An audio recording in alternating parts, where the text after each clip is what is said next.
नमस्ते। चलिए आज एक बहुत ही दिलचस्प सफर पर चलते हैं। हम देखेंगे कि कैसे एक नन्हा सा बीज एक बड़ा विशाल पेड़ बन जाता है। ये कहानी है एक पौधे की। कभी सोचा है कि एक इतना छोटा सा बीज कैसे एक पूरे पौधे में बदल जाता है? सच कहूं तो ये किसी जादू से कम तो नहीं लगता है ना? तो चलिए आज इसी जादू के पीछे का राज जानते हैं एक एक करके। कहते हैं ना, हर बड़ी कहानी की एक छोटी सी शुरुआत होती है। और एक पौधे की कहानी, अरे उसकी कहानी तो जमीन के नीचे बिल्कुल खामोशी से शुरू होती है। तो सब कुछ शुरू होता है एक बीज से। जरा सोचिए तो, इस इतनी सी चीज के अंदर एक पूरे पेड़ को बनाने की ताकत, उसकी सारी जानकारी, सब कुछ छिपा होता है ना कमाल? ये तो जैसे भविष्य का एक छोटा सा पैकेज हो। अब जैसे ही बीज को पानी, मिट्टी, सही माहौल मिलता है ना, तो सबसे पहले क्या निकलता है? जड़ें। ये जड़ें पौधे का एंकर होती हैं, उसे जमीन में एकदम मजबूती से पकड़ कर रखती हैं। पर रुकिए, इनका काम बस इतना ही नहीं है। यही जड़ें तो मिट्टी से सारा पानी और जरूरी मिनरल्स खींचती हैं पौधे के लिए। और हाँ, कुछ जड़ें तो हम खाते भी हैं, जैसे कि गाजर और मूली। तो ठीक है, जमीन के नीचे की नींव तो मजबूत हो गई। अब कहानी आती है जमीन के ऊपर। देखते हैं कि ये पौधा अब अपना स्ट्रक्चर कैसे बनाता है और अपने लिए एनर्जी कहाँ से लाता है। और फिर आता है तना। इसको आप पौधे का सुपर हाईवे समझ लीजिए। इसका काम सिर्फ पौधे को सीधा खड़ा रखना ही नहीं है, बल्कि ये जड़ों से आने वाले पानी और मिनरल्स को फटाफट ऊपर पत्तियों तक पहुंचाता है। एकदम एक्सप्रेस डिलीवरी। अच्छा, तो ये सारा पानी और मिनरल्स ये सब जाता कहाँ है आखिर? क्या पौधे का भी कोई किचन होता है? मतलब कहीं तो खाना बनता होगा ना? जी हाँ, बिल्कुल होता है। और इसका जवाब है पत्तियां। पता है, पत्तियों को ही पौधे का किचन कहा जाता है। कितनी मजेदार बात है ना?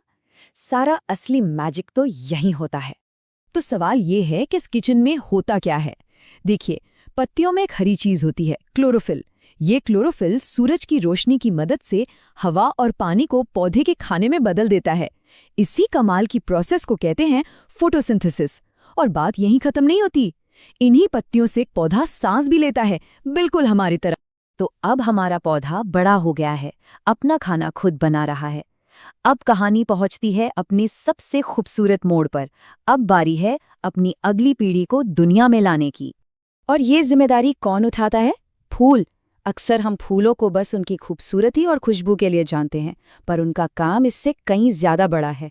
असल में यही वो हिस्सा हैं जो अगली पीढ़ी के लिए बीज बनाने का सबसे जरूरी काम करते हैं, जैसे गुलाब या कमल के फूल। और जब फूल अपना काम पूरा कर लेता है तो क्या बनता है? फल। बिल्कुल सही। फल असल में उसी फूल से बनता है। और इसका मेन काम क्या है? अपने अंदर मौजूद कीमती बीजों को प्रोटेक्ट करना और उन्हें दूर दूर तक फैलाने में मदद करना, जैसा कि सेब या आम में होता है। तो हमने बीज से लेकर फल तक पौधे के सारे हिस्सों को समझ लिया।